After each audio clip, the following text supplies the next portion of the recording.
శ్రీ గురుభ్యో నమః. భీష్మ పితామహుడు ధర్మరాజుకు చెప్పిన అనసన వ్రతం మహాత్మ్యం కథ మహాభారతంలో అనుశాసన పర్వంలోంటి. యుధిష్ఠిరుడు, పితామహ, మీరు రకరకాల దానాలు, శాంతి, సత్యం, అహింస మొదలైన వారిని వివరించారు. ఇప్పుడు తపోబలాన్ని మించిన బలం ఏమిటో చెప్పండి. తపస్సు కంటే కూడా ఉత్కృష్టమైన సాధనం ఏదైనా ఉంటే దానిని వివరించి చెప్పండి అని అడిగాడు. భీష్ముడు చెప్పాడు, యుధిష్ఠిర, మనిషి ఎంత తపస్సు చేశాడో దానిని బట్టి అతనికి ఉత్తమ లోకాలు ప్రాప్తిస్తాయి. కాబట్టి తపస్సును మించిన సాధనమేదీ లేదు. కానీ నా ఉద్దేశంలో అన్ని రకాల తపస్సులలోనూ అనసన వ్రతమే శ్రేష్టమైనది. అనసనాన్ని మించి వేరే తప్పమేదీ లేదు. ఈ విషయంలో భగీరథునికి బ్రహ్మదేవునికి జరిగిన సంవాదరూపమైన ప్రాచీనేతిహాసాన్ని ఉదాహరిస్తారు. భగీరథ మహారాజు దేవతల లోకాలన్నీ దాటి ఋషులకు లభ్యమయ్యే బ్రహ్మలోకానికి వెళ్లాడట. అతనిని చూచి బ్రహ్మదేవుడు, భగీరథ, ఈ లోకానికి రావడమే చాలా కష్టం. నీవు ఎలా వచ్చావు?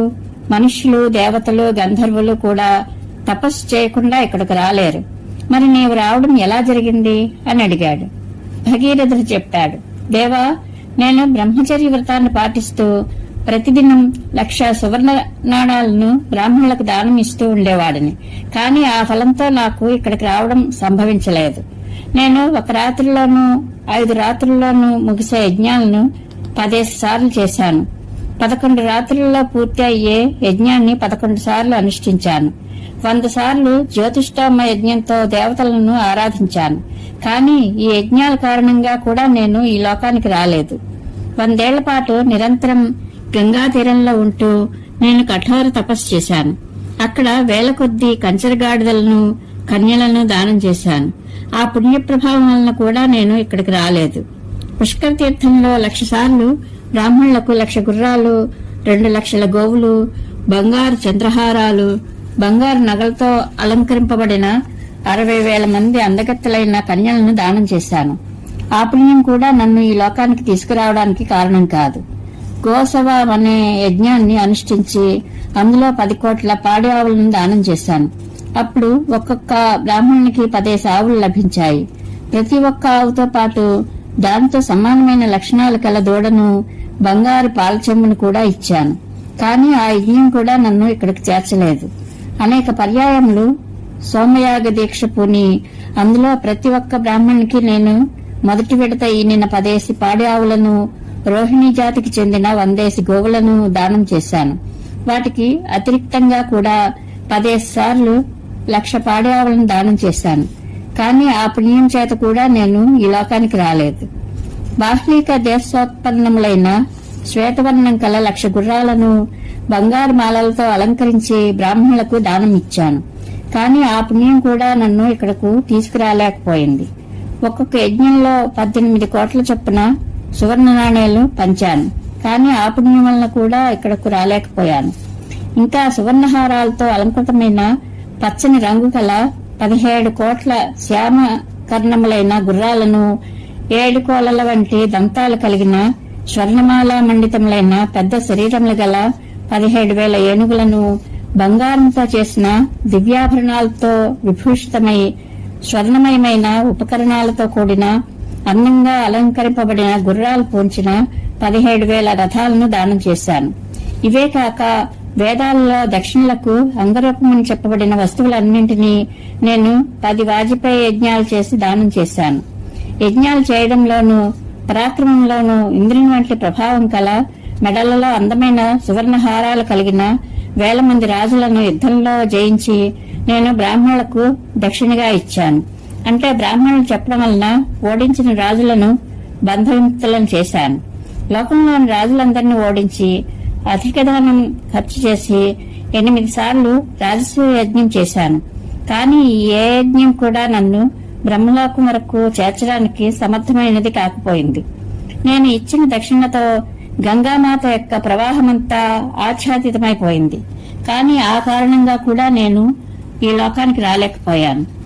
ఆ యజ్ఞంలో నేను ప్రతి ఒక్క బ్రాహ్మణునికి 3 సార్లు బంగారు నగలతో అలంకరింపబడిన 2,000 గుర్రాలు, 100 చొప్పున మంచి మంచి గ్రామాలు ఇచ్చాను. మితాహారినై మౌనంతో శాంతంగా ఉంటూ నేను హిమాలయ పర్వతం మీద చాలా కాలం పాటు తపస్సు చేశాను. దాంతో శంకర భగవానుడు ప్రసన్నుడై గంగ యొక్క దుస్సహధారను తన శిరస్సుపై ధరించాడు.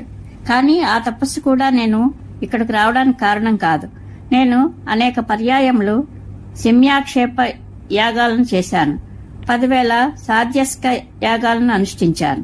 ఎన్నోసార్లు 13-12 దినాలలో ముగిసే యాగాలు పుండరీకమనే యజ్ఞం నిర్వర్తించాను. కానీ ఆ ఫలాల వలన కూడా ఇక్కడకు వరకు రావడంలో సఫలను కాలేకపోయాను. అంతేకాదు, ధవళవర్ణం కల 8,000 ఎద్దులను కూడా నేను బ్రాహ్మణులకు దానం చేశాను. వాటిలో ప్రతిదాని కొమ్ములకు బంగారం తాపడం చేయబడి ఉంది. అనేక గొప్ప గొప్ప యజ్ఞాలు చేసి వాటిలో బంగారు రత్నాల రాసులు, రత్నమయ పర్వతాలు, ధనధాన్య సంపన్నమైన 1000 గ్రామాలు, ఒక్కసారే ఈనిన 1000 గోవులను బ్రాహ్మణులకు దానం ఇచ్చాను. కానీ వాటి పుణ్యం వలన నేను ఇక్కడికి రాలేదు. ఒకసారి ఏకాదశాహ, 2 సార్లు ద్వాదశాహ యజ్ఞాలను అనుష్ఠించాను. నేను 16 సార్లు ఆర్కాయణ, అనేక పర్యాయాలు అశ్వమేధ యజ్ఞాన్ని చేశాను. కానీ ఈ యజ్ఞాల ఫలం వలన కూడా నేను ఈ లోకానికి రాలేదు. 4 కోసుల పొడవు వెడల్పు కల ఒక వనాన్ని దానం చేశాను. అందులోని ప్రతి వృక్షం మీద బంగారం, రత్నాలు కూర్చబడినాయి. కానీ ఆ ఫలం కూడా నన్ను ఇక్కడ వరకు తీసుకురావడంలో సమర్థం కాలేదు. 30 ఏళ్ల పాటు క్రోధరహితుడనై తురాయణం అనే దుష్కర వ్రతాన్ని పాటించేవాడిని. అందులో ప్రతి దినం 900 గోవులను బ్రాహ్మణులకు దానం ఇస్తూ ఉండేవాడిని. ఇవే కాక రోహిణీ జాతి పాడి ఆవులను పెక్కింటిని, చాలా ఎద్దులను కూడా దానం చేస్తూ ఉండేవాడిని. కానీ ఆ దానాలన్నింటినీ ఫలం వలన నేను ఈ లోకానికి రాలేదు. 30 సార్లు అగ్నిచయనం, 8 సార్లు సర్వమేధం, 118 సార్లు విశ్వజిద్యాగం చేశాను. కానీ ఆ ఫలం వలన కూడా ఇక్కడకు రాలేకపోయాను. సరయు, బాహుద, గంగా, నైమిసారణ్య తీర్థాలకు వెళ్లి నేను 10 లక్షల గోవులను దానం చేశాను. కానీ ఆ ఫలం కూడా నన్ను ఇక్కడకు వరకు తీసుకురాలేకపోయింది. కేవలం అనశన వ్రత ఫలం కారణంగానే నాకు దుర్లభమైన ఈ లోకం ప్రాప్తించింది. మొదట ఇంద్రుడు తాను అనశన వ్రతాన్ని అనుష్ఠించి దీనిని రహస్యంగా ఉంచాడు. తరువాత శుక్రాచార్యుడు తపస్సు వలన దీని గురించి తెలుసుకున్నాడు. ఆపై అతని తేజస్సు వలననే ఈ వ్రత మహాత్మ్యం అందరికీ వెల్లడైంది. నేను కూడా చివరికి ఈ వ్రతాన్నే సాధనం చేయడం ప్రారంభించాను. ఇది పూర్తి కాగానే నా వద్దకు 1000 మంది బ్రాహ్మణులు, ఋషులు విచ్చేశారు. వారందరూ నా పట్ల మిక్కిలి సంతుష్టులయ్యారు. వారందరూ ఆనందంగా, రాజా, నీవు బ్రహ్మలోకానికి వెళ్ళు అని ఆదేశించారు. ఈ రీతిగా నా అనశన వ్రతానికి సంతుష్టులైన ఆ 1000 మంది బ్రాహ్మణుల ఆశీర్వాదం వలన నాకు ఈ దుర్లభ లోకానికి వచ్చే సౌభాగ్యం ప్రాప్తించింది. దీని గురించి మీరు మరోలా అనుకోకండి. నేను నా కోరిక ప్రకారం విధ్యుక్తంగా అనశన వ్రతం పాటించాను. ఇప్పుడు మీరు అడిగారు కాబట్టి ఈ విషయాలన్నీ యథార్థంగా చెప్పాను. నా ఉద్దేశంలో అనశన వ్రతాన్ని మించిన వేరే తపమేది లేదు. దేవేశ్వర, మీకు నా సాదర నమస్కారము. మీరు ఇప్పుడు నా పట్ల ప్రసన్నులు కండి. భీష్ముడు చెప్తున్నాడు, యుధిష్ఠిర, భగీరథ మహారాజు ఈ రీతిగా చెప్పగానే బ్రహ్మదేవుడు అతనికి విధ్యుక్తంగా స్వాగత సత్కారాలు చేశాడు. కాబట్టి నీవు కూడా సదా అనశన వ్రతాన్ని పాటిస్తూ బ్రాహ్మణులను పూజించు. ఎందుకంటే బ్రాహ్మణుల యొక్క ఆశీర్వాదంతో ఇహలోక పరలోకాలలో అన్ని కోరికలు సిద్ధిస్తాయి అని భీష్మ పితామహుడు ధర్మరాజుకు చెప్పాడు. పరమేశ్వరానుగ్రహ ప్రాప్తిరస్తు. శుభం భూయాత్.